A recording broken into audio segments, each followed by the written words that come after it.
Hello and welcome back to Triple Trouble, where I take 3 games and for some sort of connection, a shorter, more casual review of a game. And this one, I bled a lot for you gamers, so sit on down. I'm gonna teach you about difficulty. If you're old enough on the internet, you may know of a sacred time called pre-September 22nd, 2011. This dates a special and cursed time because it is the release of the Titan franchise and exploded the developers into a never-ending spotlight of praise. From Software's Dark Souls.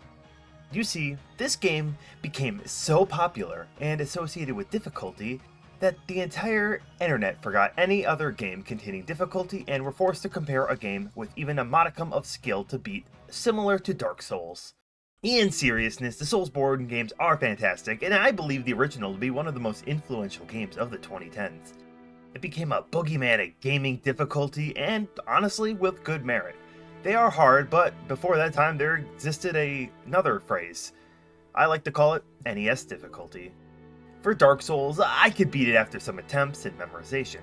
It felt like Miyazaki wanted to give me the tools to succeed and learn. NES games, however, kick me repeatedly in the nuts, spitting on my grave after I died. This shit is brutal.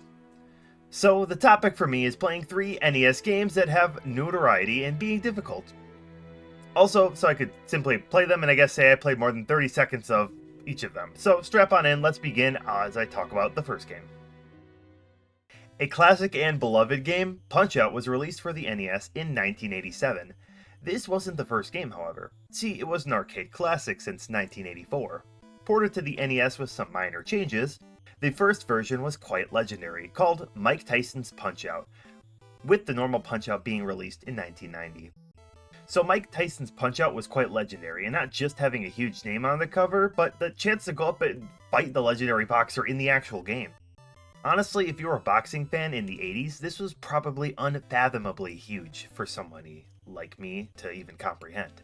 The idea of this came around with the discovering of Mike Tyson's skill when Minoru Arakawa attended a match. Arakawa is notable for being the founder and the first president of the Nintendo of America branch, so negotiations and deals were used for Mike Tyson's name and likeness for the series. And now you can do something even Jake Paul cannot do, fight an athlete in its prime without it being a highly suspect of rigged and just a way to make a douche even more rich. So the second release came after the 3-year contract ended with Tyson. This is the one that unfortunately sees all the re-releases. It was just renamed to Punch-Out, and Tyson was replaced with Mr. Dream from Dreamland. No relation to Kirby of Dreamland, I think. To be fair, I think Kirby would be a scarier final challenge for Little Mac than this dude. Anyways, you're Little Mac with your trainer, Doc Lewis. You take on a series of racial stereotypes. Like, I am surprised they got away with some of these. In the game's defense, they take shots globally, even hitting Japan themselves.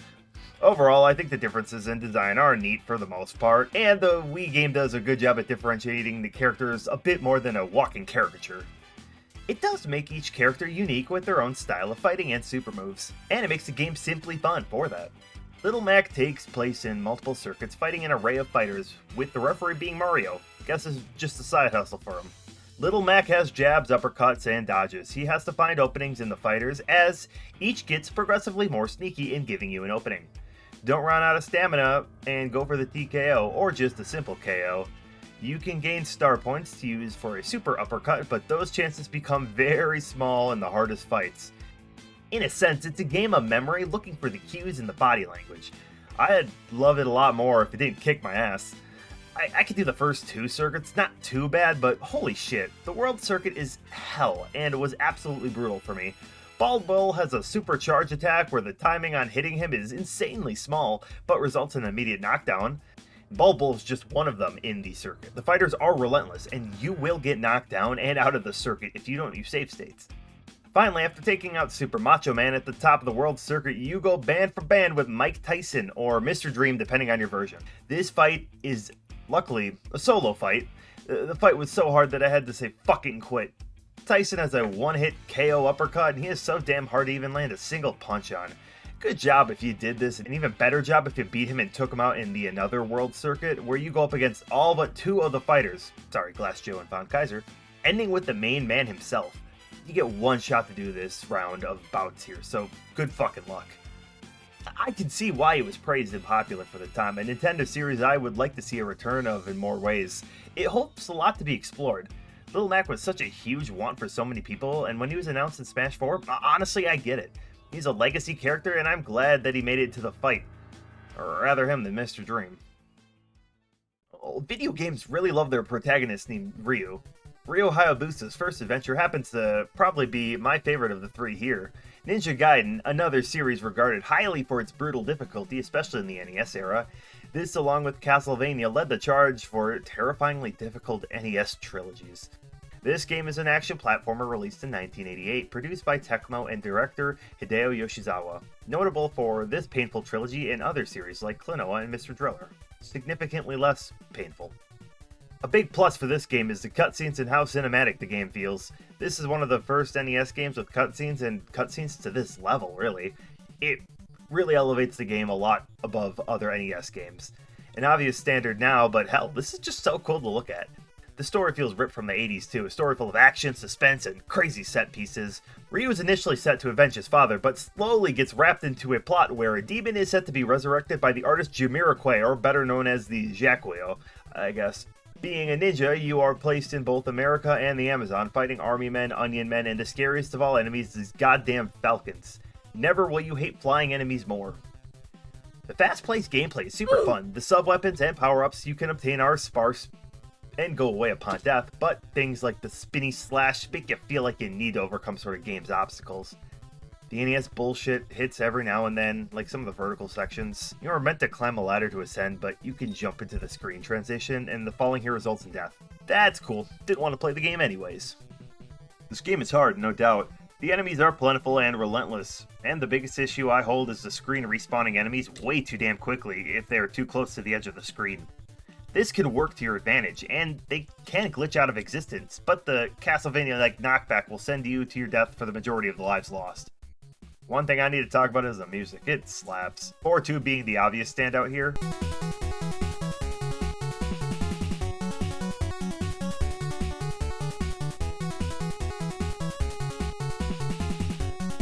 I will say, for being ungodly difficult at points, the continues are infinite, and the only real loss is where the game sends you back.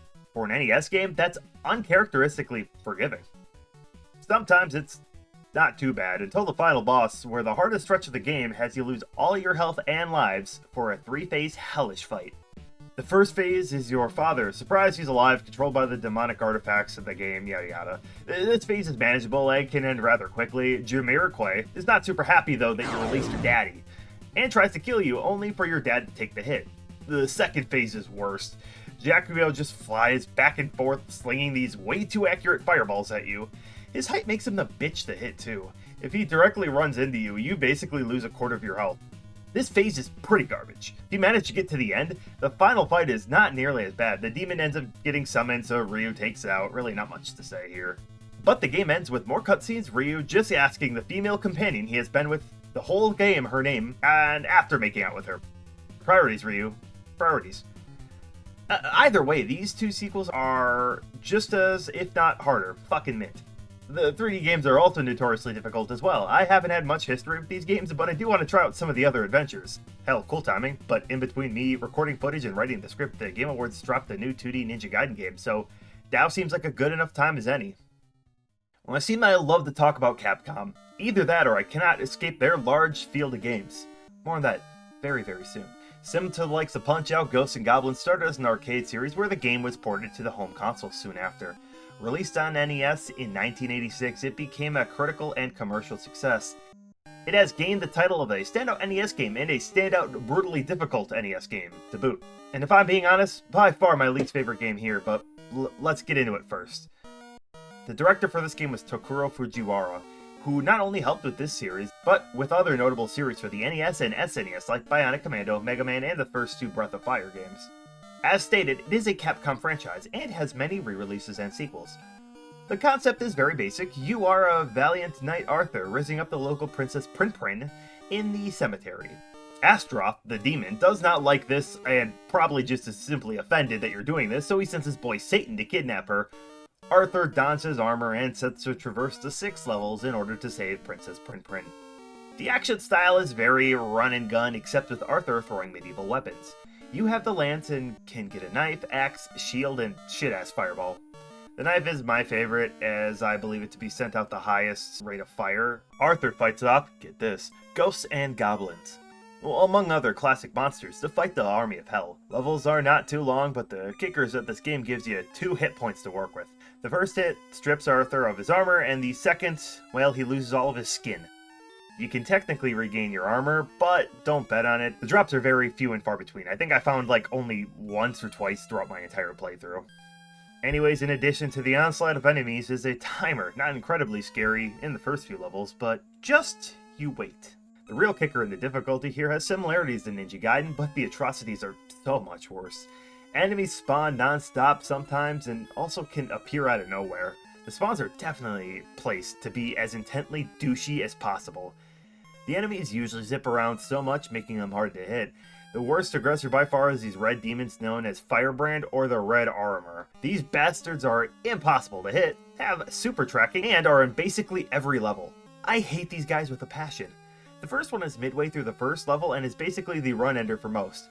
2 hits, technically unlimited lives, but still no saves and no fun.